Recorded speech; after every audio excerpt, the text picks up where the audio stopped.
warahmatullahi wabarakatuh. Saya Wasis Trisaksono. Saya dari kampus STMIK Pranata Indonesia. Di sini saya akan mempresentasikan atau membaca kembali materi yang sudah saya dapatkan pada mata kuliah sistem terintegrasi untuk memenuhi ujian tengah semester. Pertama, di sini ada pembahasannya, langsung saja ke pembahasannya. Sudah ada materinya. Pertama, ada sistem file terdistribusi. Layanan file terdistribusi ada layanan dasar, yaitu tempat penyimpanan tetap untuk data dan program. Lalu ada operasi terhadap file, create, open, read. Ada multiple remote clients dalam internet. Lalu ada file sharing dengan semantik one copy, update umum melalui RPC. Lalu ada perkembangan baru, resistant object store, kemudian resistant Java, Modbus, replikasi, caching, pengurusan file. Lalu multimedia terdistribusi, contoh file server, figure, video. Lalu operasi terhadap file, ada create, delete, attribute, query, modify, lalu open, close, read, write, ada access control, kemudian organisasi storage, ada tempat penyimpanan, directory, struktur, metadata, file management information, kemudian ada file attributes, informasi struktur directory dan lain-lainnya. Di sini ada gambar dari file attributes, ada file length, creation, timestamp,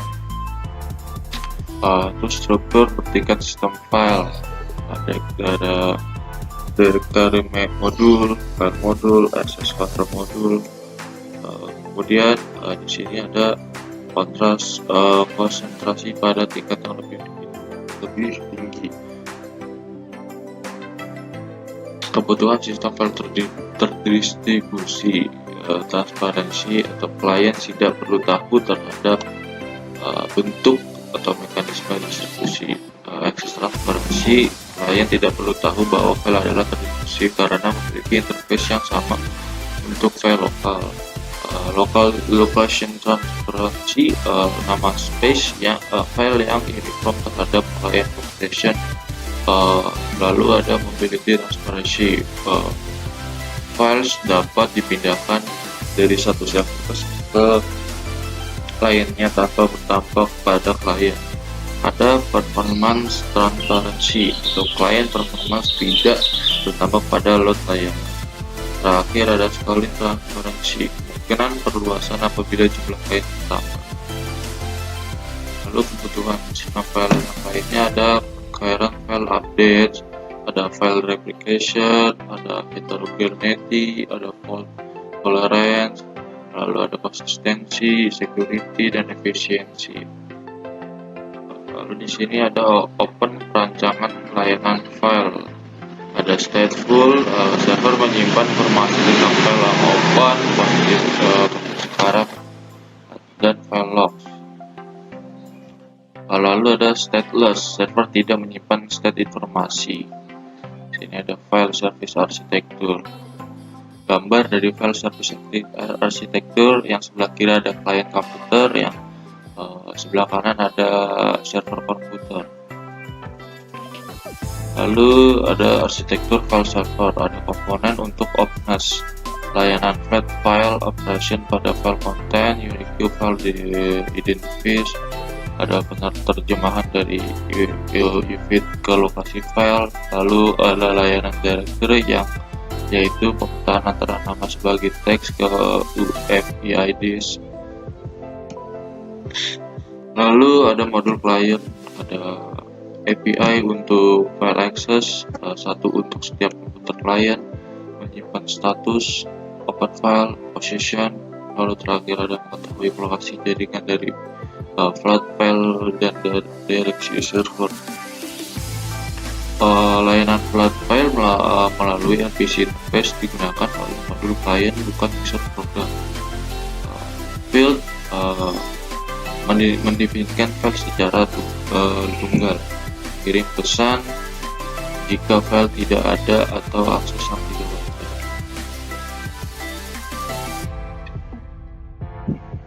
Nah, di sini ada bentuk dari file service operation itu sendiri.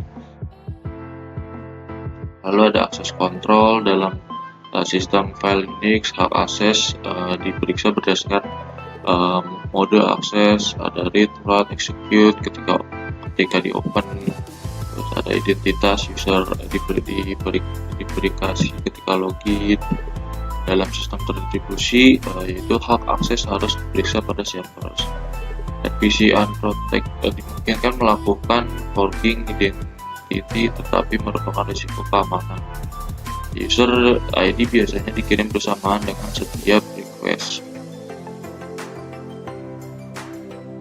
Ada file name, text name, host name, local name, mobility transparent, struktur nama uniform, yaitu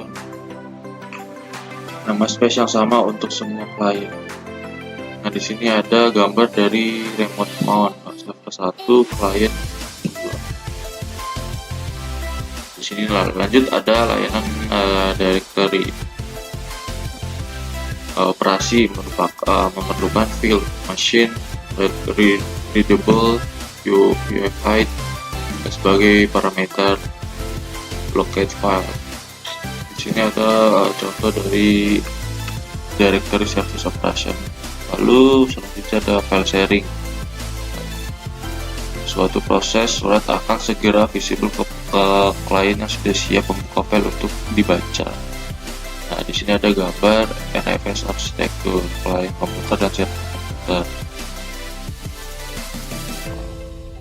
Lalu ada server caching, ada client caching, berpotensi terhadap masalah konsistensi. Lalu ada new development, ada AFF dan NFS, lalu ada web NFS, dan terakhir ada XFS.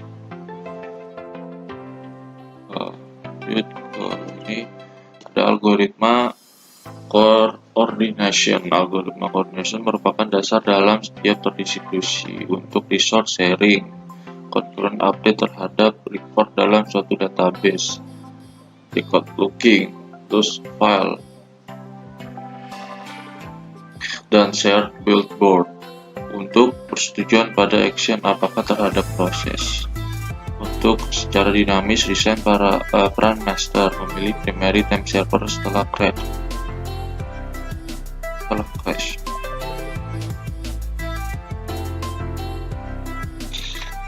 Kesulitan yang akan dijumpai tidak sesuai untuk solusi berpusat, tidak sesuai untuk fixed master slave arrangement, topologi jaringan yang bervariasi, toleransi failures jika dimungkinkan.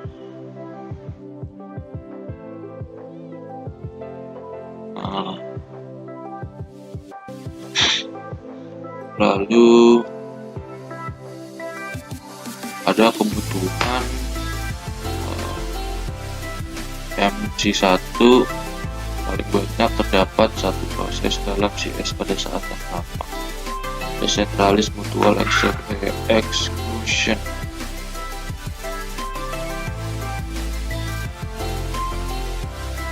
Ini ada gambar dari ring based algoritma.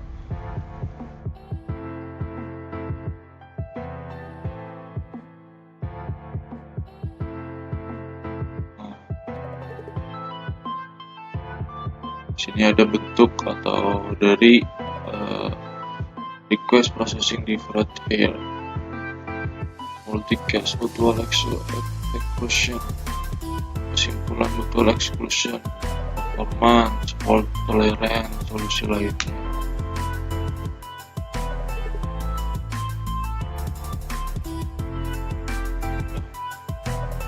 Ke materi berikutnya. Ada komunikasi antar proses atau interprocess communication API untuk pemrograman internet. Komunikasi antar proses, sistem terdistribusi terdiri dari komponen yang berkomunikasi koperasi dan sinkronisasi. Melakukan pengiriman pesan karena tidak terdapat shared memory. Sini ada gambar dari inter-process communication.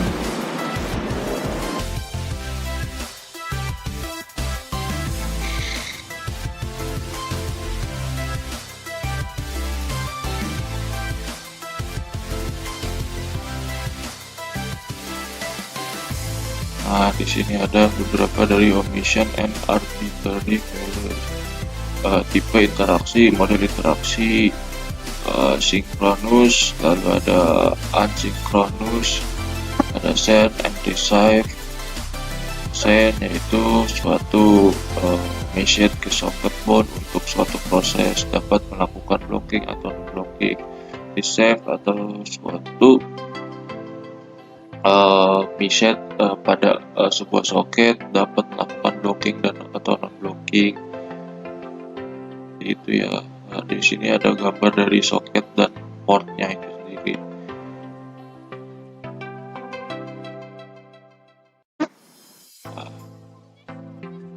Cukup banyak ya penjelasan dan pembahasan di sini. Ada gambar juga dari remote object referensi, Java API, Core Datagram Comps. Tuh ada beberapa codingan untuk sistem terintegrasi ini.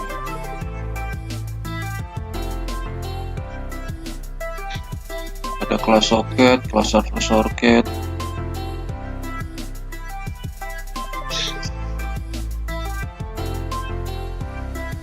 Lanjut ke materi pembahasan berikutnya. Yang sebelumnya saya diberikan tugas untuk mencari beberapa jurnal yang menganut tentang sistem terintegrasi, dan sini saya sudah mereview atau meresume jurnal tersebut. Sini ada jurnal pertama, yaitu integrasi sistem faktor dan algoritma ketika untuk mengidentifikasi status ini pada praktik. Ini sudah saya sudut latar belakang permasalahan jelas. Lalu jurnal kedua ada integrasi sistem prestasi print dan sistem SMS gateway untuk monitoring aliran mahasiswa. Jurnal ketiga integrasi sistem informasi laboratorium dengan menggunakan pendekatan service oriented architecture atau SOA. Jurnal keempat integrasi sistem informasi dan teknologi informasi melalui metode enterprise architecture planning pada PT Kayu Permata. Lalu yang kelima ada integrasi sistem informasi akademik dengan e-learning. Segitu saja, ada 5 jurnal yang jadi latar belakang permasalahan pembahasan. Baik, segitu saja untuk presentasi materi yang sudah saya dapatkan dari mata kuliah sistem terintegrasi, karena emang banyak terdapat gambar-gambar ya, lebih kebanyakan penjelasan terhadap codingannya atau kode-kode data daripada teori semacam lainnya. Kurang lebihnya mohon maaf atas kesalahan saya atau perkataan saya yang terlalu kurang baik dalam menyampaikan. Kurang lebihnya sekali lagi mohon maaf. Terima kasih. Assalamualaikum.